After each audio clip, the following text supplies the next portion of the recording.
Welcome to Finding Holiness, where we delve into timeless Torah wisdom, revealing the sacred in everyday moments. Join us on a journey to elevate your spirituality and discover holiness in every aspect of life. I'm your host, Rabbi David Kadosh, and together, let's embark on a path of spiritual exploration. I hope you enjoy this next episode. Okay, Erev Tov, everybody. We are continuing with Yechod Lashon Hara, Klal Hei, Halacha Vav. Veda, you should know, Od Klal Pashut Be'inyan Lashon Hara. There's another important rule with regards to Lashon Hara. Shetalui lefi ha'ish shehu medaber alav. Any information that you relate, it depends on the subject who the remarks are being said about.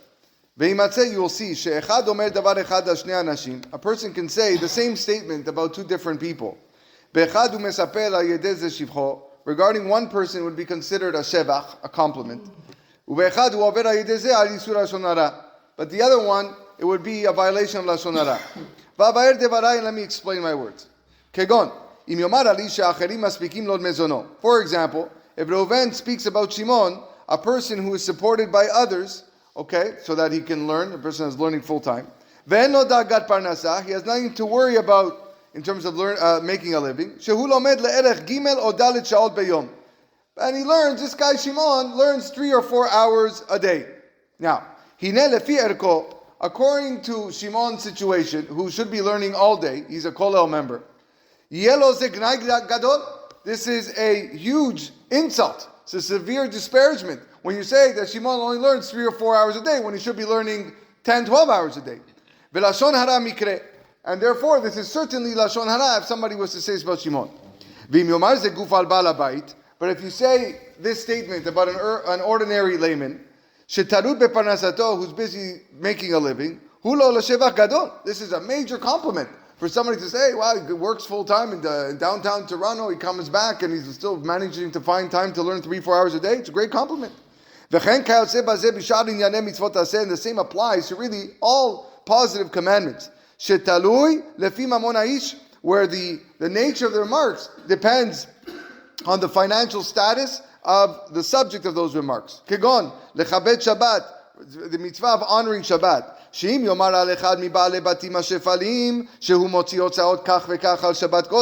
If you say about a working man that he spends a relatively significant amount of money on Shabbat, this is a major compliment for this guy. He's a regular guy and he makes sure he gets expensive meats or whatever it is.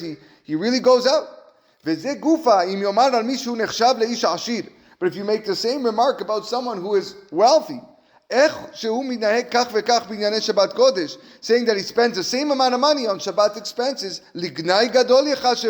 this is considered an insult to this person. And making such a statement to others about this wealthy guy would be a disgrace in the eyes of those, in the ears of the listeners. Because he is cheap in his Shabbat spending, according to his means. V'lashon hara mikre, and therefore it is considered lashon hara. V'chen be'ofen ze b'inyanei tzedakah. The same would apply when it comes to tzedakah. Shetalui lefi mamon ha'ish gamken. Also, it depends on, once again, on the financial status of the person. Mas yeh lazeh leshevach yeh lasheni gnai. What can be a compliment to one person can be an insult to another. They bring a scenario here. He says, on Purim, your yeshiva sends you to seek a donation from an alumnus who became a multimillionaire. After a warm greeting, he gives you a check for $100. Refusing to tell anyone what he gave implies that the amount wasn't generous. You know, what did he give? What did he give? Whatever, I won't say. All right, so it implies it wasn't really that much. So it wasn't generous. While telling what he gave makes him sound stingy. If he actually says $100, then $100, that's all we got. So the best answer is that you should say, he probably gives his big donation straight to the yeshiva, but he still gave me a check of $100. All right, and therefore, it'll be a great answer to relate back to anybody that asks. The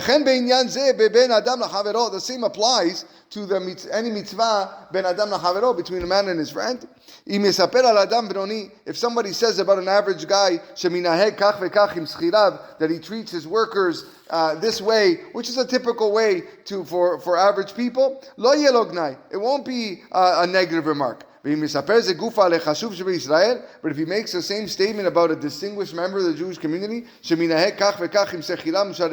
that he treats his workers and staff in the same manner, it's derogatory. Why? Because a person who is considered chashuv and distinguished in the community, he should be treating his workers maybe more generously. So it doesn't look good. And the same applies to all similar situations. Therefore, it's very hard to record all the possible scenarios and situations in this book regarding stumbling in Lashon Hara. What you should do is listen to what the Rambam writes. The Rambam writes, as a crown upon your head. And always remember, any statement that if publicized, that is liable to cause another person financial distress or physical harm, or distress, or fright, that is Lashon Hara. Be careful, my brother. Don't allow the Yetzer Hara to mislead you with the following argument. Halo Amru Chazal, why the Chachamim have said in Shabbat that this is what you should be considering when dealing with a fellow man.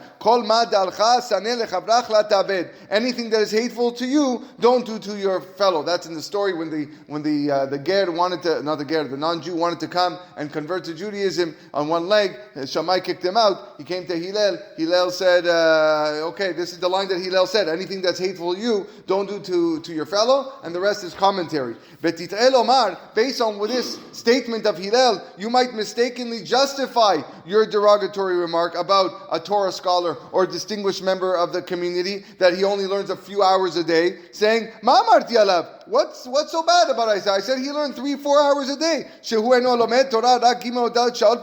That's what's bad, that I said he only learns 3-4 hours?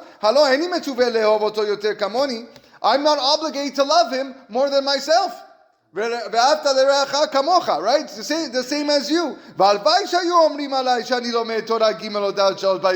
I wish that people said that I learned 3 or 4 hours a day. I would take it as the biggest shevach, the biggest compliment. I'd walk around with a sign on my back saying that's what someone said. Right? So if I'm saying it about somebody else, there's nothing wrong with it. Or similar matters with regards to tzedakah donations or expenses for Shabbat or the like. You might say the same thing. Right? This guy gave $1,000 to the yeshiva, he's multi-millionaire. I wish people said that I gave $1,000 to the yeshiva, right? It's all relative. This argument, if a person makes about another person, is a mistake. The Kavanat Gemara, what Hillel said in that statement, the Kol Mad al Chasaneh, Hainu imayita b'madregato, is that you may not do unto your friend something that would be hateful to you if you were in his position. So that's what it's talking about. And everything really is dependent on the person you are speaking about. In that particular location, in that particular time. If under the circumstances that he's in, it would be offensive to the person you're talking about, to the subject, Vadai Lashon Harahu Minadin. No question, halachically, this would be Lashon Hara, regardless of whether the speaker will consider his remarks offensive or not. Okay, Chazak, we'll stop here and we'll continue.